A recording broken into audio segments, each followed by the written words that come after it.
they do change, do things change from a game one to a game two after both teams kind of get to feel each other out a little bit and you kind of get a sense of what the series might be like? You'll get a look at a little bit of any adjustments. I don't think anybody's changing who they are right now, but there'll be adjustments on what they're looking for. And then the team that loses the first game will come out with the hardest push possibly of the series. Right? It's still young. You're not in any trouble after one, but they will be very focused and very quick tonight. Stay on the left. Paul, after watching Dallas and Edmonton last night, crazy game. Just you guys have been down in series. You guys have been down in playoff games. Just what's the most important part of the mentality that a team needs to have when facing either a deficit in a game or in a series in the playoffs? Just the understanding of the emotions for both teams and can swing in the playoffs far more radically than they do in the regular season. So at 3-1 in the regular season, you score the next goal, but at 3-1 in the playoffs, when that next goal goes in, especially if you're in the home building, you got a lot of time on the clock in the third period. It's only one shot. It gets to almost that overtime feel. Handling those emotions and settling back into the game are really important. Right side, second row. Hi, Paul. I'd like to get your take on a stat I saw. There's, in the last 3 seasons, 8 out of 9 teams that won Game 1 went on to win either the Stanley Cup Final or the Conference Final. So total 9 series, 8 wins for the team that won Game 1. Does that mean, in your opinion, that it just carries more weight the later you get into the playoffs, that Game 1 win? I don't know the answer to that, and I'm not excited about it. We got down 0-2 in the last series. I understand it wasn't a final. Or a conference final. Like it wasn't a conference final, so I don't know. For me, every year has a different feel to it because of your team, because your team is different every year. I didn't feel after our Game 1 win against Tampa or the Game 1 game the other night that there was any kind of euphoria. Like, they were happy, but it's over. And then when we lost Game 1 in Toronto, it was the first game is like, it's almost like the series starts now, right? We just played 3 different styles of game, like pretty significantly different, just in the neutral zone defense alone. 3 teams that are very, very different. And then we are quite a bit different. Right side, second row. Yeah, Paul, I'm sure you had an idea of what Brad Marchand was going to bring to your group, but any player, no matter what situation they're coming into a new scenario, and they're coming into a room where there's a bunch of champions already. So how would you describe his influence on your team now that he's been here for a while, and his influence on the ice? So I'm going to compare kind of the difference. He's unusual. This is a bit unique. So Seth Jones comes into our room, and he comes into a place where the camera's not going to be on him all the time, right? He's not the big dog on the back end. He's not the highest paid guy in the room. He's one of guys, so he can just kind of fold into the room and enjoy that. Maurice comes in, and while that's all still true for him, his personality was it took some pressure off the rest of the guys, because I got actually more quiet guys than we have kind of loud guys. So, okay, Maurice's here, he can do all the talking, and then we can just relax. If that makes it, his personality took some pressure off these guys, where when Seth came in, I think our team took some pressure off him. So it is different. It's a different situation. He is such a unique guy, and he's as wired at breakfast as he is at the game time. And for Barkey, who you all know isn't, he's not doing a podcast when he's done. He's just not. So I think there are a bunch of guys in the room who said, hey, because we've had that in the past. Brandon Montour, Lomberg, some of these guys started talking in their car, right, and didn't stop till they got out of the rink. They're just going all the time. It was nice to have that element that we lost a little bit of it, so he's brought it for us. And on the ice? And I understand why. He is an incredibly gifted player, and most of the camera time is in a scrum, or he's a great interview, right? Like, I like watching his interviews. He's also very, very bright, even though I hear he's a man of few thoughts. That's a good one. That's a good line. I'm stealing it. I gotta let it sit for a while before I claim it. But just look what he's done with those two young players that we have here, the way they've expanded, the way they play. And part of it is playing off him, so they get a little different passes in a different place. But part of it's an articulated idea on the bench. Let's go. We can do this. So they start to view their game. He's a major impact on that group. Right side, third row. Paul, several months ago, Taylor Hall and Seth Jones could not have imagined where they are right now, based on where they were playing and where that team was going. You've seen it with Seth, but just overall, what do you think that does for a player when they get dropped into a team that's got something to play for and is going and now has even more to play for than when they were traded there?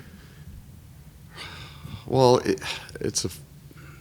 I'd start with, I spent about 18 years coaching those teams, right? Like, I know what it's like to be on the other side of that. Your team's not great. You got a guy that you probably like an awful lot. You know you're not winning. The chances of you making the playoffs are thin. You're also trying to set a standard in that room where you're grinding guys. And they're going to do the right thing. They're going to play hard, but they know they're not.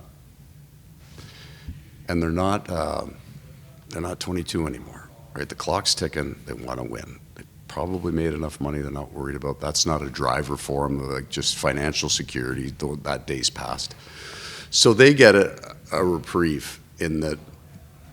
In those situations, the camera's on those guys, right? They've probably been paid pretty well. The team's not winning. It's fine. We're developing guys. Yeah, we're at a different part of our rebuild. But at some point, it becomes no fun. So they come in fired up and they want to do the right thing and they're going to play hard every night. But the losing takes its toll, especially on your top-end guys. This isn't true of Chicago, and it's not, but when Brendan Shanahan had requested a trade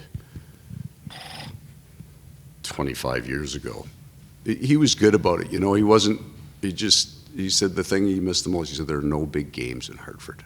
Like, there's no night you're going, okay, we're playing this team and it's a rivalry and so on. So he's come out of kind of St. Louis, and you think about Detroit and Chicago and all those games where, yeah, there's 82, but there's 10 on your calendar that you're thinking about a week in advance. When you get into that rebuild and you're 10, 12 points out, you know you're not making the playoffs. It can be really hard on those guys. So they get that fresh start and that chance to kind of, and again, both those guys kind of get to walk into a room and the camera's not on them all the time, right? There are other players there carrying the mail too. Up front, Mike. Paul, just back to Marchand. I'm sure you've given the history lesson before, but what was your reaction when Bill first talked to you about maybe the possibility of acquiring him? And what's it say about athletes that, you know, he could have all these battles with your guys, you know, the Bennett's and the Kachucks, and they accept him right away, and similarly, he feels comfortable walking into a room like that? Well, that's why it's part of the push. But I think the players should just shake hands after the series is over. It shouldn't be the coaches. So nobody knows, but that was what Craig and I kind of agreed to after the last series. They go so hard after each other, and then that's the truth. Like, there are guys in that lineup, man, that, well, you see it, right? And it may not be just the series. It might be the last 5 years they've been going after each other every time the puck drops, and then they get in that line and they shake hands.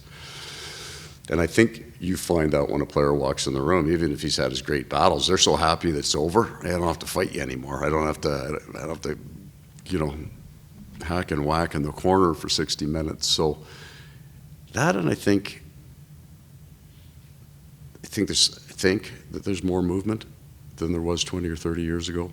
And then because of World Junior tournaments, these guys all know each other, and they know each other from 16 years old, right? The national development programs, and they all play on, they get to Team Canada, and Sam Bennett and Brad Marchand are best friends, right? And a year ago, you would have thought that's never going to happen. So it's different now. These guys cross paths, even just the media things they do. There's way more. There's more guys talking before the game. There was a time you didn't do that. Like, yeah, it's not just in the John Ferguson area. It's right into, you know, when I first came in, that red line was a real red line in the sand. I mean, you didn't cross that. So it's different now, and they're probably really happy to come into that situation where they don't have to get after each other all the time. They'll find somebody new. What was your reaction when? Oh, well, I was interviewing Sylvain Lefebvre. Had taken the job for about 2 weeks, and Bill called and said, I think I can get Matthew Tkachuk, but it's going to be a pretty heavy price. And I hung up the phone and said, that's potentially your new boss. That's my new boss. He's crazy. He's not getting Matthew Tkachuk. A half hour later, the phone rang. So I've had this experience with him. Seth Jones' name came up in the summer. We're not getting Seth Jones. And so there was only about 30 minutes. It was late, and I was leaving. We had done the work that I thought we were going to do. It was later in the day, and he walked out and he said, what about this guy? So that was kind of the first time I said, oh, he's serious, you know. He's this one. If he says it, it could happen.